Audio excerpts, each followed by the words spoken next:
பண்றாங்க. இதுக்கு எந்த கட்சியும் விதிவிலக்கெல்லாம் கிடையாது. ஒரு உண்மையான அறமான தலைவர் இந்த மண்ணில் இன்னும் வரலங்கிறதுக்கு இதுதான் எடுத்துக்காட்டு. எல்லாரும் இப்படியே தான் நடந்துக்கிறாங்க. அதுல ஒரு படி மேல போய் திமுக, நாங்கன்னா சும்மாவா, நீ என்னவா வேணாலும் இரு, உன்னால முடியாம கூட இரு, மாற்றுத்திறனாளியா கூட இரு.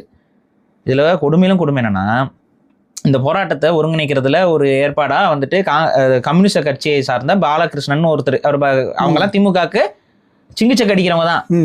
திமுகவுக்கு சிங்கு சக்குன்னு சுருதி மாறாம அடிக்கிறவங்க தான் அந்த கம்யூனிஸ்ட் கூட்டம். அதுல பாலகிருஷ்ணன் ஒருத்தர், அவருடைய மனைவி வந்து ஜான்சின்னு ஒருத்தங்க. அந்த ஜான்சி அம்மையார் அவங்க வந்து பாத்தீங்கன்னா இந்த போராட்டத்துல இந்த ஒருங்கிணைக்கிறதுக்கு போறதுக்கு ஏதோ அவங்க உதவிகள் செஞ்சுட்டு இருந்திருப்பாங்க போல. அவங்க அந்த போராட்ட காலத்துக்கு வந்திருக்காங்க. அவங்கள வந்து ஏதோ முறைகேடா இது பண்ணி அவங்க பாத்தீங்கன்னா ஹாஸ்பிட்டல் நேற்று அட்மிட் ஆயிருக்காங்க. பாருங்க, இவ்வளவு நாள் அவங்க ராஜீவ்காந்தி அரசு மருத்துவமனையில போயிட்டு அட்மிட் ஆயிருக்காங்க. அவங்களுக்கு சப்போர்ட் பண்ணவங்க கூட அந்த மாதிரி ஒரு நல்ல விஷயத்துக்காக கூட்டணியில இருக்கிற கட்சிகள் தான், கம்யூனிஸ்ட் கட்சிகள் தான், அவங்க கூட்டணியில் இருக்கவங்க தான், உங்களுக்கு சால்ற அடிக்கிறவங்க தான். ஆனா அவங்களும் கூட அந்த என்ன மிஞ்சி மிஞ்சி போனா நடந்துடும். அவங்க அந்த கோரிக்கையை வச்சுக்கிட்டு போயிருப்பாங்க, அவ்வளவுதான். அதுக்குள்ள காவல்துறை வந்து ஒடுக்கிடணும்.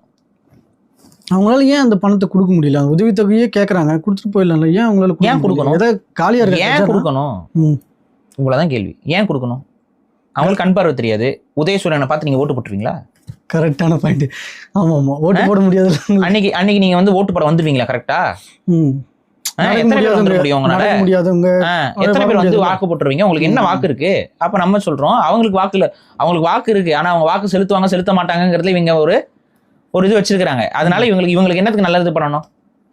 நம்ம என்ன சொல்றோம், இவங்களுக்கு நல்லது செய்யாமல் ஒரு தீமை செய்யறாங்கல்ல, இவங்கள மனசுல வச்சுக்கிட்டு வாக்கு பண்ணுங்க.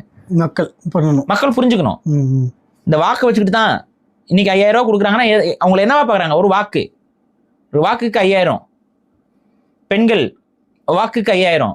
அந்த பெண்களுடைய கணவர்கள், அந்த பெண்களுடைய குழந்தைகள், சின்ன பையன், அந்த சின்ன பையன் குடிச்சிட்டு தள்ளாடிக்கிட்டு இருக்கானே, காரணம் யாரு? இவங்கதான். அப்ப அந்த சின்ன பையனை பெற்றது ஒரு தாய் தானே, அந்த சின்ன பையன் கூட பிறந்தது ஒரு சகோதரி தானே.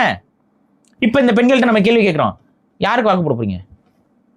இந்த மதுபான கலாச்சாரத்தையும் இந்த ஒழுக்கமற்ற பண்பற்ற ஒரு வாழ்வியலையும் மக்களிடம் திணித்து கொண்டிருக்கக்கூடிய இந்த திமுகவுக்கு நம்ம வாக்கு போட போறோமா?